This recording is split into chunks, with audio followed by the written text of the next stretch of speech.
కవిత liquor కుంభకోణం case దర్యాప్తు రకరకాల మలుపులు తిరుగుతూ ఉంది. 16 మార్చి ఈడీ దర్యాప్తుకు వెళ్తుంది అని భావించి హైదరాబాద్ నుంచి వెళ్ళి మరి కేటీఆర్ కూడా కలిసి వెళ్ళారు. అంతా సిద్ధం చేసుకున్నారు. వాహనాలు రెడీ, సెక్యూరిటీ రెడీ, పైలట్ వాహనం రెడీ, అన్నీ రెడీ చేసుకుని ఆఖరి నిమిషంలో మీడియా వాళ్లకు నిరుత్సాహం కలిగింది. మీడియాకు ఒక వార్త కూడా ఇచ్చారు వాళ్ళు. కొన్ని ప్రత్యేక కారణాల వల్ల కవిత ఈడీ కోర్టుకు వెళ్ళట్లేదు అన్నారు. సరే, రకరకాల ఊహాగానాలతో అనారోగ్యమని మీడియా ఛానల్స్ ప్రసారం చేశాయి. ఆమె అనారోగ్యమని చెప్పలా, అసలు ఎక్కడా కూడా అనారోగ్య ప్రస్తావనే రాలా. ఆమె ఆరోగ్యంగానే ఉన్నారు. ఆమె 11 గంటలకు ఈడీ కార్యాలయానికి వెళ్తే ఆ సమయంలో ఇంట్లో కూర్చుని న్యాయ కోవిదులతో, మంత్రులతో, కేటీఆర్తో కూర్చొని చర్చించి ఈరోజు మనం కవితను పంపొద్దు, కవిత ప్రతినిధి సోమభారత్ను పంపిద్దాం ప్రధాన కార్యదర్శిని అని నిర్ణయం తీసుకుని ఆయన పంపించారు. కొండను తవ్వి ఎలుకన పట్టిన చందాన వీళ్ళకు ఒక న్యాయపరమైన అంశం దొరికింది. PMLA, prevention of money laundering act, అంటే అక్రమ నగదు చలామణి నిరోధక చట్టంలో వీళ్ళకి సెక్షన్ 50 కింద విచారణకు రమ్మని పిలుస్తున్నారు. సెక్షన్ 50 సబ్సెక్షన్ 3లో వీళ్ళకి ఒక అంశం దొరికింది. ఏమనుంది సబ్సెక్షన్ 3లో? మేము సమన్లు జారీ చేసిన వ్యక్తి కానీ ఆయన తరపు ప్రతినిధి కానీ తగు డాక్యుమెంట్లు తీసుకుని మేము అడిగిన సమాచారంతో ఈడీ కార్యాలయానికి రావచ్చు అనే అంశాన్ని ఒక లెటర్ తయారు చేసి ఈడీ కార్యాలయానికి సోమభరత్ ద్వారా పంపించారు. సోమభరత్ని మా ప్రతినిధిగా భావించండి అని లెటర్లో రాశారు. ఇక మీదటి ఏదున్నా ఈ సెక్షన్ 50 సబ్సెక్షన్ 3 ప్రకారం కవిత విచారణకు రాదు. కవిత ప్రతినిధి అధికారికంగా ఆమెని మేము ఎంపిక చేసుకున్నామని ఉత్తరం రాశారు. సరే, ఈడీ వాళ్ళు ఆ లెటర్ని అందుకుని కొంతమంది ఊహాగానాలు చేశారు. అరెస్ట్ చేస్తారంటే ఏది తొందరపడి చేయరు. ఈడీ, సిబిఐ ఎప్పుడు కూడా దేనికి తొందరపడరు. పద్ధతి ప్రకారము ఏది చేసినా న్యాయస్థానాలలో కేసు వీగిపోకుండా పకడ్బందీ వ్యవహారంతో ముందుకు సాగుతారు. ఈడీ వాళ్ళు ఏమీ ఆవేశపడలా. సరే, ఆమె మరికొన్ని అంశాలు కూడా ఉత్తరంలో లెటర్లో రాసింది. ఏమని? నేను 24వ తారీఖున నా కేసు గురించి సుప్రీంకోర్టులో విచారణ జరుగుతూ ఉంది. ఆ విచారణ జరిగి తీర్పు వచ్చే వరకు నేను ఈడీ కార్యాలయానికి రాను. నేను మహిళలు ఈడీ కార్యాలయాలకు రావాల్సిన అవసరం లేదు అని ఆమె ఊహించుకుంటూ ఉంది. భారత రాజ్యాంగం ప్రకారము చట్టము ఎవరికీ చుట్టము కాదు. మహిళైనా, ప్రధానమంత్రి అయినా, ముఖ్యమంత్రి అయినా, కేంద్ర రాష్ట్ర మంత్రులైనా ఎవరైనా చట్టం ముందు, దర్యాప్తు సంస్థల ముందు అందరూ సమానమే. మహిళలకంటూ ప్రత్యేకంగా మా ఇంటికి వచ్చి మీరు దర్యాప్తు చేయాలని ఎక్కడా కూడా ఎటువంటి చట్టాలు లేవు. ఈమె కవిత ఊహించుకుంటూ మా ఇంటికి రండి, నేను మహిళను, నాకు అటువంటి వెసులుబాటు ఉంది అని ఉటంకిస్తూ ఉంది. కానీ ఏ చట్టము, ఏ సెక్షన్లు కూడా ఆమె చెప్పలేకపోతూ ఉంది. అయితే చట్టం ఏం చెబుతుందంటే మహిళలను విచారించే సమయంలో మహిళా అధికారులు తప్పనిసరిగా ఉండాలి అని అంది. వాళ్ళని గౌరవించండి, వాళ్ళకి ఇవ్వవలసిన ఆతిథ్యం ఇవ్వండి, అంతేగాని మహిళల్ని దర్యాప్తు సంస్థలు వాళ్ళ కార్యాలయాలకి పిలవకూడదని ఎక్కడా కూడా ఏ చట్టము ఏ శాసనంలో కూడా లేదు. ఇంకోటి కవిత చెప్పేది, నా సెల్ ఫోన్ మీరు స్వాధీనం చేసుకున్నారు, నా సెల్ ఫోన్ స్వాధీనం చేసుకునే హక్కు మీకెవరిచ్చారు? నా వ్యక్తిగత హక్కులకు భంగం కలిగిపోతున్నాయి. దీన్ని నేను సుప్రీంకోర్టులో కూడా ప్రస్తావించాను. అయినా నా సెల్ ఫోన్ నాకు ఇవ్వండి. నా వ్యక్తిగత హక్కులను హరించే అటువంటి మీకు అధికారం ఎవరిచ్చారు అని ప్రశ్నిస్తూ ఉంది. వాళ్ళు ఈమె సెల్ ఫోన్ ఎందుకు జప్తు చేశారంటే, ఈ నిందితులు సాక్షులుగా ఉన్నవారు మొత్తం కలిసి వీళ్ళందరూ కలిసి దాదాపు 160 సెల్ ఫోన్లను ధ్వంసం చేశారు. కవిత కూడా 11 సెల్ ఫోన్లు ధ్వంసం చేసినట్టు రికార్డులో నమోదైంది. ఇంకొక అంశం ఆమె లేవనెత్తింది లెటర్లో, నన్ను పొద్దున 11ంటికి రమ్మన్నారు, రాత్రి 8 గంటల దాకా నన్ను నానా హింసలు పెట్టారు, 3rd డిగ్రీ కూడా పాల్పడ్డట్టు ఆరోపణలు చేస్తూ ఉంది. 3rd డిగ్రీ అంటే ఆమెని నయానా భయానా భయపెట్టి హింసకు గురి చేసి ఆమెను కొడతాం తిడతామని చెప్పి నన్ను భయపెట్టారు 9 గంటలు ఈడీ కార్యాలయంలో. అయినా నేను మహిళ, మా ప్రతిసారి మహిళ అంటుంటాయి. 9 గంటలు నన్ను ఈడీ కార్యాలయంలో ఉంచడం ఏంటి అంటుంది. అవసరమైతే 9 గంటలు కాదు 12 గంటలు కూడా ఉండవలసిన అవసరం ఉంటుంది. ఈ విధంగా ఈడీ యొక్క చర్యలను, ఈడీ యొక్క అధికారాలను, ఈడీ చట్టాలను, వాళ్ళ దర్యాప్తు విధానాన్ని ప్రశ్నించుతుంది కవిత. అయితే వాళ్ళు కూడా చాలా తెలివిగల వాళ్ళు. ఢిల్లీలో ఉన్న ప్రత్యేక న్యాయస్థానంలో ఉన్న ఆ న్యాయాధిపతి జడ్జి గారు ఒకటే మాట చెప్పాడు, ఇది చాలా ప్రాముఖ్యతతో కూడిన కేసు. ఈ కేసుతో రాజకీయాలు, ప్రభుత్వాలు ముడిపడి ఉన్నాయి. అందువల్ల ఈడీ కానీ సిబిఐ కానీ ఏది చేసినా, ఎవరిని విచారణ చేసినా వీడియో రికార్డింగు, ఆడియో రికార్డింగు తప్పనిసరిగా ఉండాలి. మీరు ఏం చేసినా వాళ్ళు గేటులో ప్రవేశించినప్పటి నుంచి వెళ్ళే వరకు తప్పనిసరిగా వీడియో రికార్డింగ్ మీ దగ్గర పెట్టుకోవాలి అని చెప్పి న్యాయమూర్తి లిఖితపూర్వకమైన ఆదేశాలు ఇచ్చాడు. కనుక ఈమె చెప్పినంత మాత్రాన, ఆరోపించినంత మాత్రాన ఆధారాలు చూపించాలి కదా. అక్కడ కెమెరా ఉంది. కెమెరాలు సీసీటీవీ కెమెరాలు కాదు, ప్రత్యేకమైన కెమెరాలు. ఒక కెమెరాలు అయితే ఏమన్నా సాంకేతికపరమైన ఇబ్బందులు వస్తాయో అని చెప్పి 2 కెమెరాలు పెట్టినట్టుగా సమాచారం ఉంది. ఈ విధంగా అడుగడుగున ఈడీ యొక్క వాళ్ళ చర్యలను, వాళ్ళ అధికారాలను, వాళ్ళ పద్ధతిని ప్రశ్నించే ధోరణికి వచ్చింది కవిత. ఇక ఈడీ ఆమె లేఖను పరిశీలించి న్యాయ నిపుణులతో సంప్రదించిన తరువాత వాళ్ళేమి వెనకంజ వేయలేదు. వాళ్ళ పద్ధతులు వాళ్ళు పాటించారు. ప్రత్యేక న్యాయమూర్తి దగ్గరికి వెళ్ళారు. 16న రావలసిన కవిత ఈడీ కార్యాలయానికి రాలేదు. ఆమె ఈ లేఖ పంపించింది అని ఆ లేఖను, ఆమె సుప్రీంకోర్టులో ఫైల్ చేసిన 105 పేజీల అఫిడవిట్ని ప్రత్యేక న్యాయస్థానం జడ్జి గారికి ఇచ్చారు. సరే, వీళ్ళు కవిత ఏమంటుందంటే, మీరు నన్ను 11వ తారీఖు రామచంద్ర పిళ్ళై, మనీష్ సిసోడియా సమక్షంలో వాళ్ళ ముందు కూర్చోబెట్టి విచారణ జరుపుతా అన్నారు. అది జరగలేదు.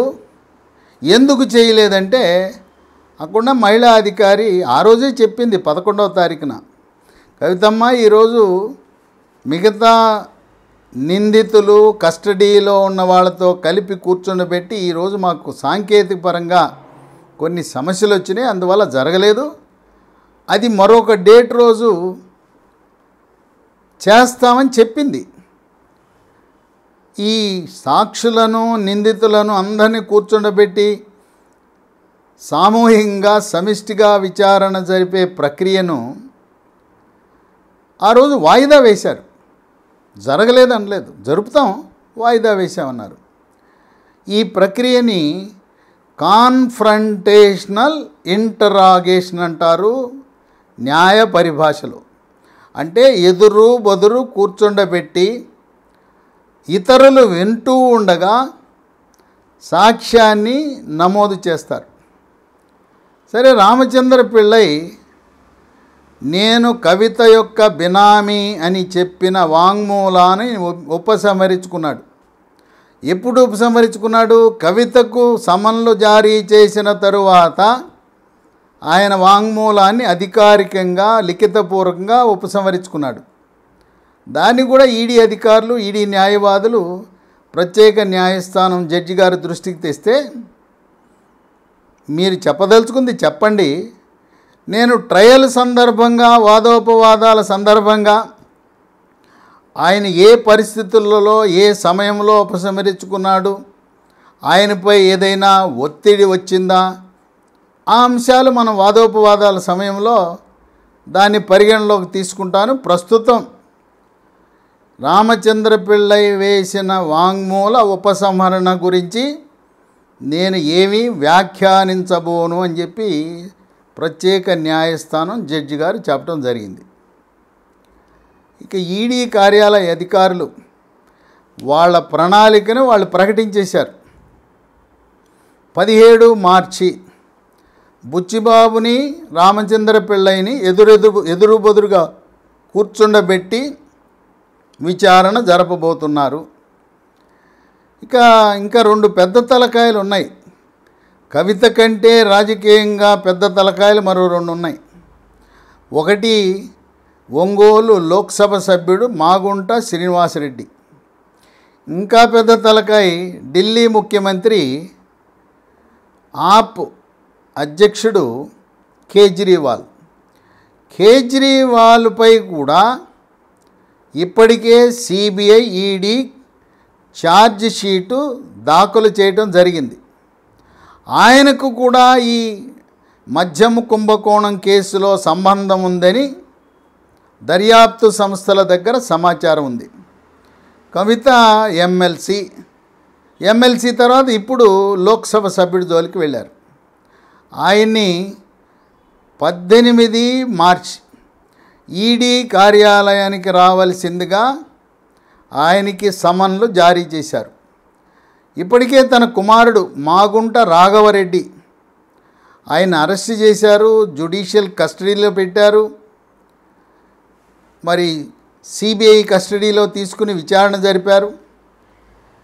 18న సమన్లు జారీ చేసిన మాగుంట శ్రీనివాసరెడ్డి ఆందోళన చెందుతున్నాడు. నన్ను కూడా నా కుమారుడిని విచారించినట్టు విచారించి అర్ధరాత్రి అయ్యే సమయానికి నన్ను కూడా అరెస్ట్ చేస్తారా అని భయపడుతున్నాడు. అయితే ఒక ఆసక్తికరమైన పరిణామం జరిగింది. మార్చి 17న జగన్మోహన్ రెడ్డి ఒక పక్క సభ జరుగుతోంది, శాసనసభ శాసనమండలి జరుగుతూ ఉండగా కూడా ఆగమేఘాల మీద ప్రధానమంత్రి ఇంటర్వ్యూ కోరి 17 మార్చి ఉదయం 11 గంటలకి ప్రధానమంత్రిని కలవటం జరిగింది. ఇంత అర్జెంటుగా కలవటానికి గల కారణం, ఆయన ప్రధానమంత్రితో 2 అంశాలు ప్రస్తావించి ఉండవచ్చు అనే ఊహాగానాలు ఉన్నాయి. ఒకటి, 18న మాగుంట శ్రీనివాసరెడ్డి మద్యం కుంభకోణం కేసులో ఈడీ విచారణకు రమ్మన్నారు, సమన్లు ఇచ్చారు. ఆ మాగుంట శ్రీనివాసరెడ్డిని అరెస్టు చేయకుండా కాపాడండి అని ప్రధానమంత్రిని కోరి ఉండవచ్చు అని సోషల్ మీడియాలో, ఎలక్ట్రానిక్ మీడియాలో పుకార్లు షికార్లు చేస్తున్నాయి. పనిలో పనిగా మాగుంట శ్రీనివాసరెడ్డి గురించి ప్రస్తావిస్తూ ఇక్కడ కడప లోక్సభ సభ్యుడు వైఎస్ అవినాష్ రెడ్డి, ఆయన కూడా పీకల్లో తిరుక్కుపోయాడు. ఆయన జగన్ బాబాయ్ వైఎస్ వివేకానందరెడ్డి హత్య కేసులో లోక్సభ సభ్యుడి మెడకు ఉచ్చు చుట్టుకుంటా ఉంది.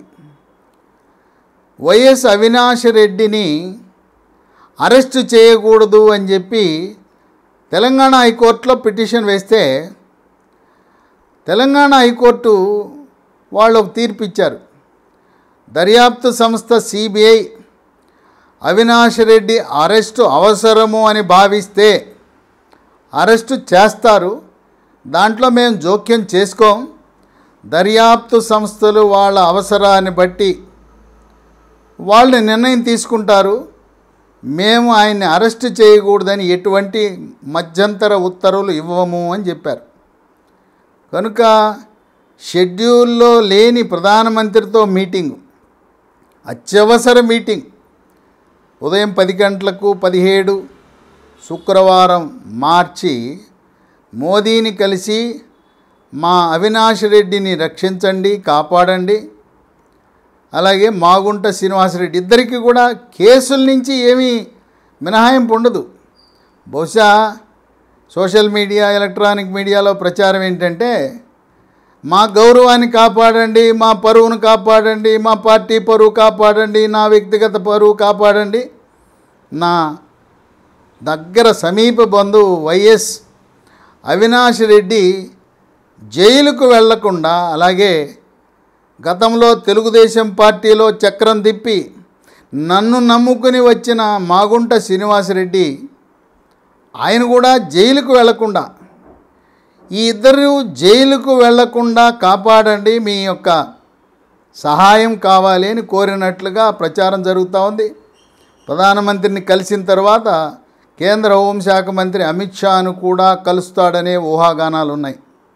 ఏదేమైనా ప్రధానమంత్రి, కేంద్ర హోంశాఖ మంత్రి అమిత్ షా ఇద్దరు కూడా వాళ్ళు దర్యాప్తు సంస్థల పనితీరులో ఎట్టి పరిస్థితిలో కూడా జోక్యం చేసుకోరు.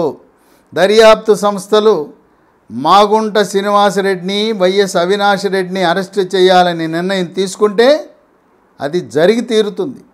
అయితే కింది స్థాయి అధికారులు, జాయింట్ డైరెక్టర్ స్థాయి అధికారులు వాళ్ళ డైరెక్టర్ని, అత్యున్నత స్థానంలో ఉండే డైరెక్టర్ని సంప్రదించి అప్పుడు అరెస్ట్ చేస్తారు. ఇక్కడ రాజకీయ జోక్యం కానీ, ప్రభుత్వ జోక్యం, కేంద్ర ప్రభుత్వ జోక్యాలు కానీ దర్యాప్తు సంస్థలపై ఏమాత్రము ఉండవు. కనుక జగన్మోహన్ రెడ్డి ఢిల్లీ యాత్ర ఆశించిన ఫలితాలు ఏవీ రావు అని అనుకుంటున్నారు. ఈడీ సంస్థ మాగుంట శ్రీనివాసరెడ్డి అరెస్ట్ చేయాలని భావిస్తే అరెస్ట్ అవటమే. 18 రాత్రి ఆయన అరెస్ట్ చేసే అవకాశం ఉంది. ఇంకా 20 మార్చి మళ్ళీ కవితమ్మకు సమన్లు పంపారు. 20వ తారీఖు రండి, మేము ఆ రోజు సాక్షులు, నిందితులు అందరినీ కలిసి మేము సమిష్టిగా విచారణ జరపదలుచుకున్నామని చెప్పి మళ్ళీ 20వ తారీఖు రమ్మని సమన్లు జారీ చేశారు. 20వ తారీఖు వరకు ఎవరైతే ఈ నిందితులు ఉన్నారో బుచ్చిబాబు, రామచంద్ర పిళ్ళై, మనీష్ తివారీ ముగ్గురికి కూడా ఈడీ కస్టడీలో ఉండే విధంగా 20వ తారీఖు మధ్యాహ్నం 3 గంటల వరకు ఈ ముగ్గురు నిందితులు బుచ్చిబాబు, రామచంద్ర పిళ్ళై, మనీష్ తివారీ ముగ్గురు కూడా 3 గంటల వరకు ఈడీ కస్టడీలో ఉంటారు. అంటే కవిత విచారణ ఉదయం 11 గంటలకు ప్రారంభించి సాక్షుల ముందు కూర్చుండబెట్టి లేదు నిందితుల ముందు కూర్చుండబెట్టి సమిష్టిగా సేకరించవలసిన సమాచారం 3 గంటల లోపల 20వ తారీఖు పూర్తి చేయాలి. ఈ 20వ తారీఖు సమన్సు అందుకున్న కవిత మళ్ళీ ఒకసారి కోర్టు తలుపులు తట్టింది.